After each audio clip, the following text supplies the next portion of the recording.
I should have felt joy. 10 years of marriage, a decade of shared laughter, late-night conversations, inside jokes, and vows we'd promised to hold sacred. The room shimmered with golden light from the chandelier above, casting a soft, romantic glow over the people who mattered most to us. Friends, family, our closest circle, gathered in the very restaurant where Emily and I had our first date. It had been transformed into something almost otherworldly. Twinkling fairy lights lined the walls, a live jazz quartet filled the space with silky melodies, and laughter mingled with the sound of clinking glasses. At the center of it all stood Emily, my wife, radiant in a dress the color of pale roses, her hair pinned just the way she knew I liked. She held a champagne glass delicately, and her smile, God, that smile. It reached her eyes, curled at the edges like it had so many times before. And for a second, I wanted to believe every inch of it. She tapped her glass with a fork, the soft chime slicing through the crowd's noise, gathering everyone's attention. Her voice, clear and composed, rose above the hush. Everyone, thank you for being here tonight to celebrate 10 incredible years with the love of my life. A warm ripple of approval passed through the crowd. People raised their glasses, exchanged glances filled with affection. I shifted slightly in my seat, the knot in my throat tightening. Lately, something in Emily had changed, something subtle yet heavy. She had become distant, emotionally elusive. Her laughter had taken on a different tone, especially when it was directed at her phone. And she'd started flipping it over whenever I walked into the room.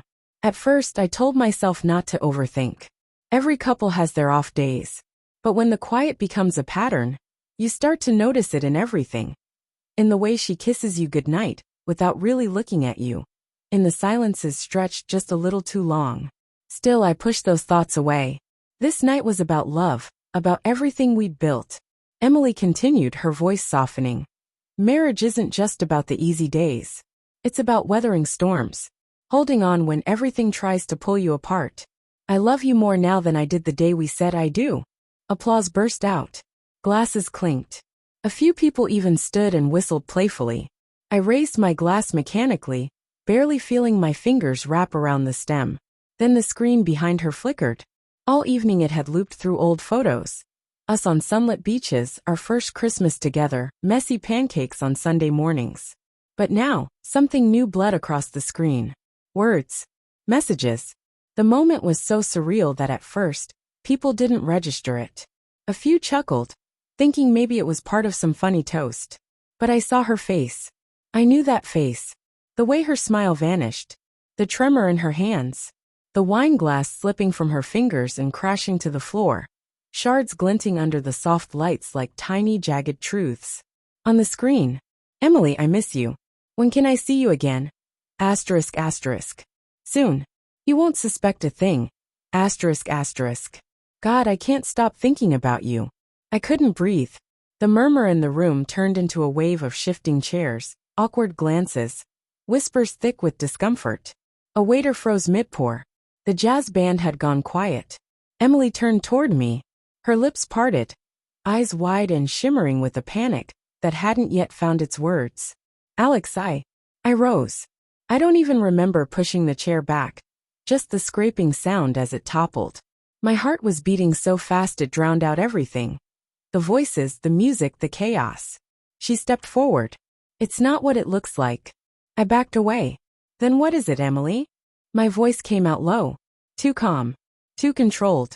Tears blurred her vision. She reached for me. Please. Not here. Let's talk. Privately. No, I said, firm now. We talk now. People averted their eyes but stayed frozen, unable to look away. A crowd pretending not to be watching, held hostage by disbelief. Who is he? I asked, my voice hollow. She blinked. Swallowed. It was a mistake. I felt something in me break. Something small but essential. A belief. A hope. A thread that had once connected trust and love and permanence. How long? I whispered. She hesitated, and in that pause I knew.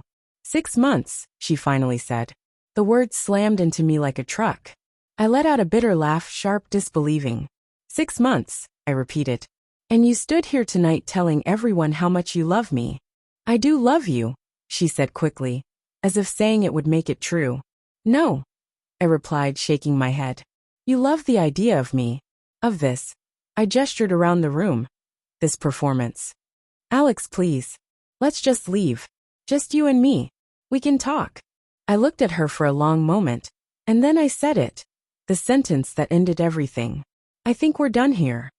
Her breath caught. Hands clasped together. Fingers trembling as if trying to hold something that was already slipping through. I turned and walked away.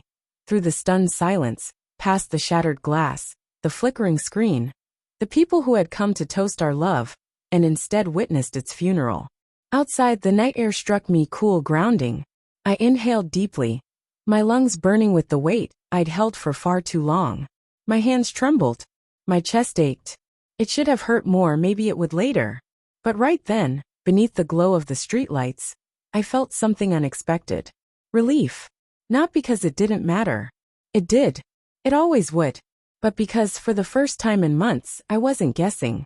I wasn't wondering if I was being paranoid or sensitive or insecure. I knew. I pulled out my phone. Messages flooded in from inside. Friends, family, voices of concern. I ignored them. My thumb hovered over Emily's name. One last breath. And then I blocked her. And walked.